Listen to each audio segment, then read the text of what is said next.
I like to think I make a difference. I don't feel that every day or with every patient or with every interaction. One of the things that I think I offer families is a sense of hope and a sense of calm and a sense of context. I think what we have learned as time has gone on is that medicine for patients isn't just about having the right science. It's about the experience that they have with you. Hi, this is Connect, Pause and Reflect, CPR for clinicians. In this series, we hear from paediatric clinicians from across Australia who joined us as part of a 4-year research project to share their reflections on the experience of delivering care for complex patients. Our hope is that their shared reflections may help others to feel empowered, more connected, and able to appreciate how they make a difference to patients and families and what sustains them in the many challenges they face.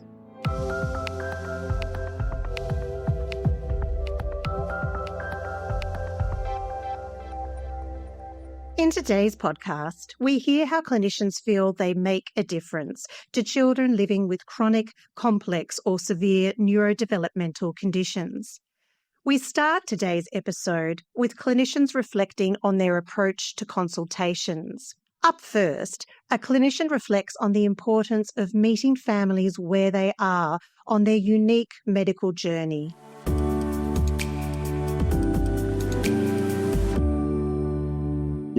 I think part of it is, for me, is recognizing how unique the journey is for the family, and the uniqueness of that journey depends where they are in that journey. Obviously, early on, it's devastating often.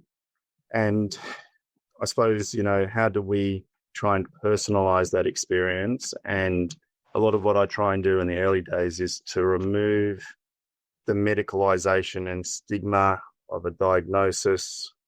I am very keen to define the beautiful child as an individual and a unique individual, for not an illness, not a diagnosis, not a label. Often I have very traumatized parents that have been through a very medical model. Our child has cerebral palsy, that's it, or they've got this and this is what's going to happen. And I'm obviously it's nuanced to the individual and the family where they're at, but my catchphrase, not to define your child by the diagnosis they've got. They're going to be their own individual.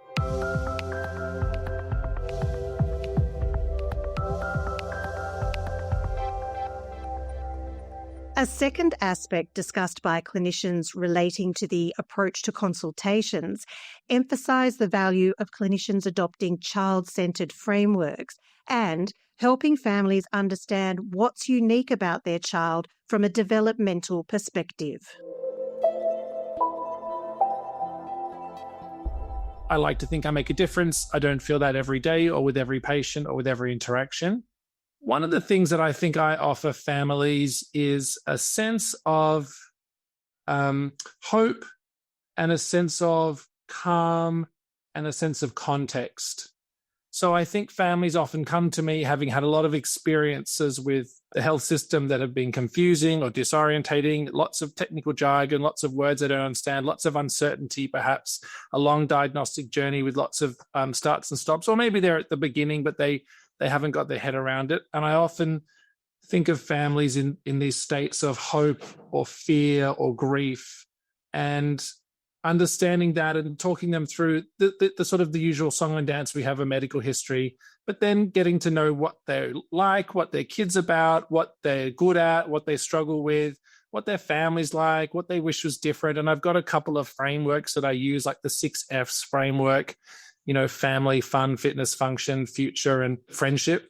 And we just talk through that, and then coming back to them with like, great, well, we can do some things. We can work with you, even if there's no cure, even if there's no magic bullet, just doing some goal-oriented practical things, and then just reassuring them that I'll sort of be a partner on their journey.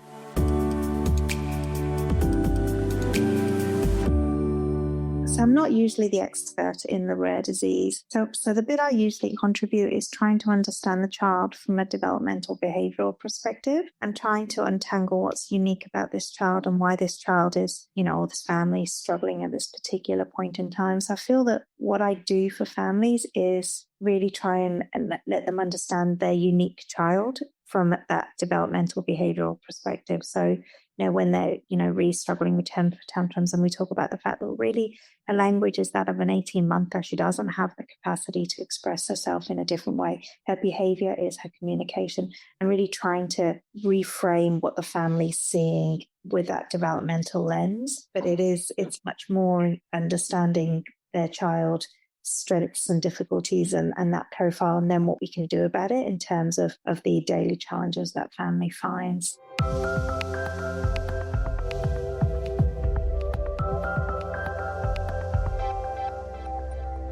The third theme clinicians discussed relating to their approach to consultations reflected the importance of allowing space for the grief, fear, and emotion families may bring to clinical encounters.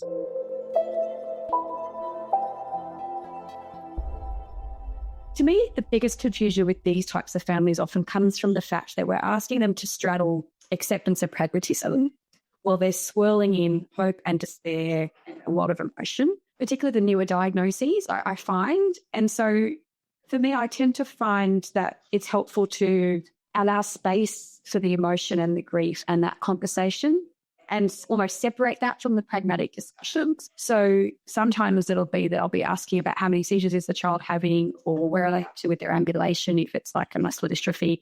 We'll have these conversations. And then sometimes I'll have a symbolic thing where I'll close my notes, change my posture and delight, and to tell me how things are going. I feel like there needs to be space from the fact that they'll then just want to cry and say, but it's hard, or I still keep hoping that maybe the test was wrong. I think you can't dismiss all of that.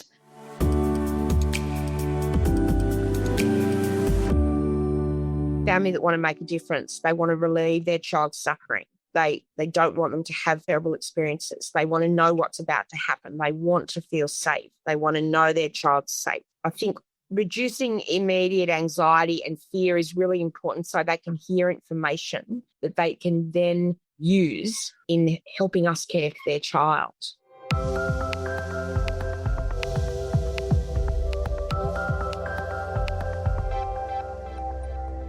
In the next section, clinicians highlight the fundamental importance of deeply listening to families and offering them their full attention during time-limited encounters.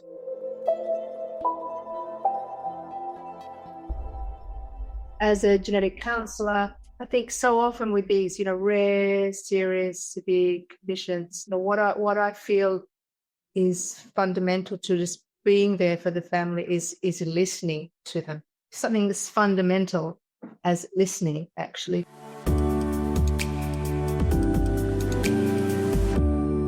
That relationship when you have to have difficult conversations is actually really important. And it's amazing that sometimes then when you're listening, they feel able to say something they haven't been able to say. One family said when I got them that multiple admissions, multiple teams, multiple people. And then I said to Dad, what do you really want? And he said, I want him to be palliative. And he just hadn't been able to say that. He said, I can't say that in a big group. They're all going to judge me, but I just needed to tell you. Sometimes it has to be a conversation without too many people so that they can feel they're able to do that. I also think it's very important to approach as often as you can, even though you're seeing these people regularly, approach them with kindness and with time. The thing we do run out of is time. And one thing I find people desperately need is just for you to be able to stop and focus. And look, it may not even be that long in the end. It might just be they need 5 minutes, but that time being there is focusing in, taking a big breath and stepping back and going, look, these people are just desperate to hear something that they need, and for you to give them the time to listen. I think that's truly important, and that's where they feel heard.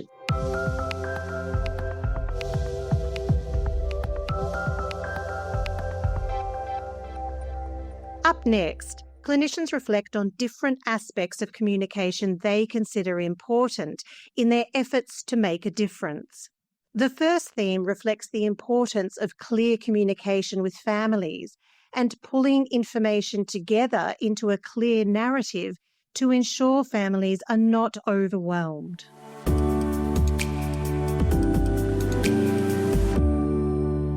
So much of this really is the communication, drawing the threads together and making sure that everyone's on the same page, particularly in a regional area where the experts are physically distant from where you are.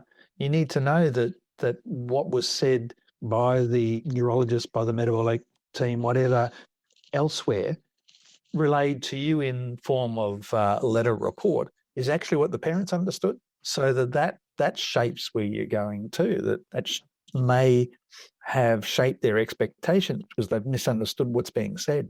So it really comes to helping them negotiate what's going on, and that's where I think we can make the biggest difference.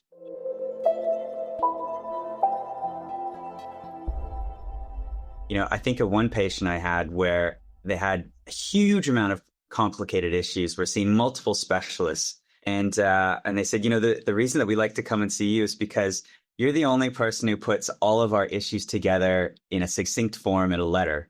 And then we take that letter around to all of our specialists so that they understand what's going on. So, I didn't fix any problem. I just wrote a really good, concise letter with all the problems that was helpful for their other specialists. But that's probably what, can keep me going, that understanding that experience sometimes is just as much worth as medical academia.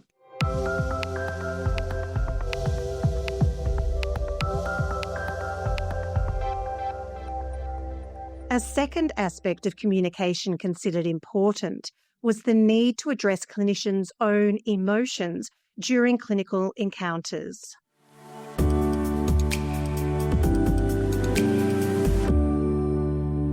I usually try and start from the premise that there is a lot of emotion around when it comes to our encounters and discussions with families.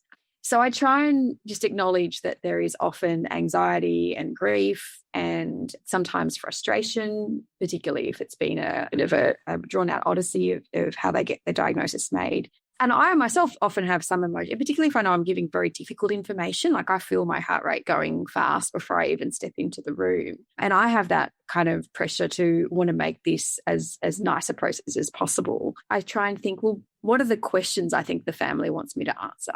I do try to think, if I was the family, what would be the questions that I want answered in a way that makes sense?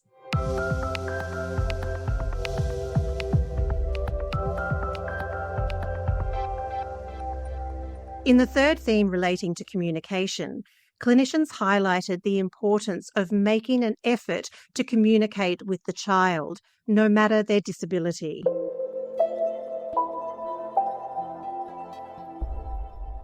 It's really important to realise that no matter what type of illness they have, you have to also communicate with the child. I think that's really important with some of the very disabled children. I think they do understand a lot more than we give them credit for. And I think it is really important as they get older, if they have got more language and more communication, is getting them to be able to have a little bit of autonomy and having a conversation about what matters to them as well. No matter their disability or their medical condition, they need to have a little bit of time just for them.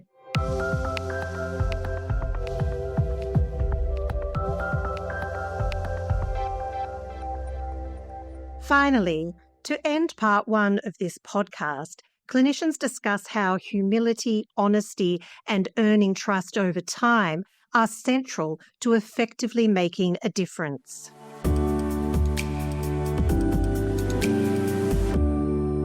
To be humble enough to acknowledge we don't know it all, and to be very transparent about, I don't have the answers for you on that one, but I know that it is something that's important to you. To be humble enough to be able to say, I don't have all the answers, but these are the things we do know.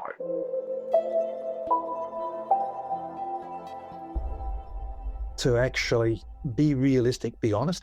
These are rare conditions often that we're dealing with. Nobody has the experience. And to be upfront and say, yeah, I don't know, is actually really, really important. We have to break down that mythology that we know everything.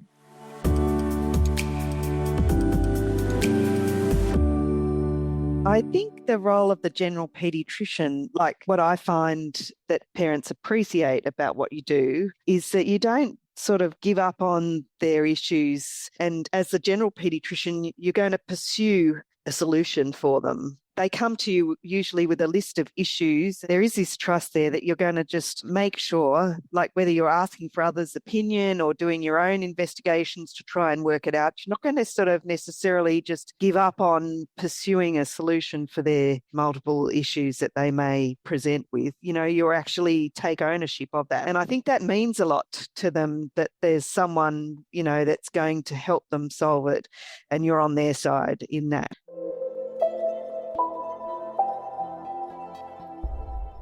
I think in those helpless situations where people have a horrible, non-changeable prognosis, I think there is a privilege that goes along with it as well, to be the one to manage those family. And I think I'm really good at that. Like, I think I have a skill set in that and managing those types of patients and being the one to step up and break bad news or to carry them through a bad outcome and grief. And I don't actually feel too much distress in that role, because I feel like the benefit there is to have someone to carry them through the medical aspects without further burdening them.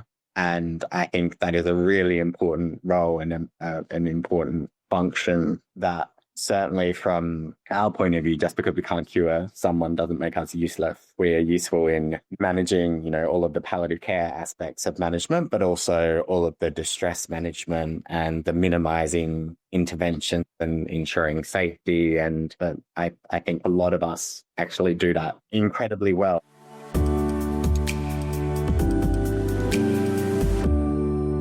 I'm not going to be able to do what I want medically for every patient that I see. But maybe that doesn't matter, because, you know, I think what we have learned as time has gone on is that, you know, medicine for patients isn't just about having the right science. It's about the experience that they have with you. So how do they feel? Do they feel safe? Do they feel respected? Do they feel heard? Do they feel acknowledged? Do they feel humanized?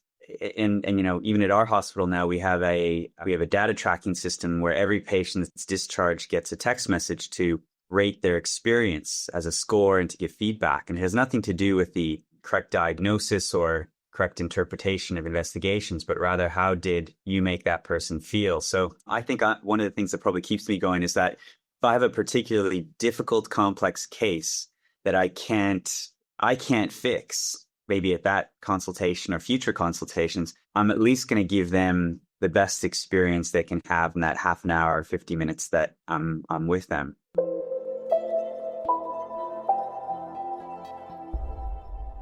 Personally, I do believe giving time is important, and availability and access. And everyone does this differently. But for me, it's been critical to build a trust in the good times for the time that will come when it goes bad. And I know that if I've got that trust, I can get through that bad time. And that takes the giving of the time to earn that.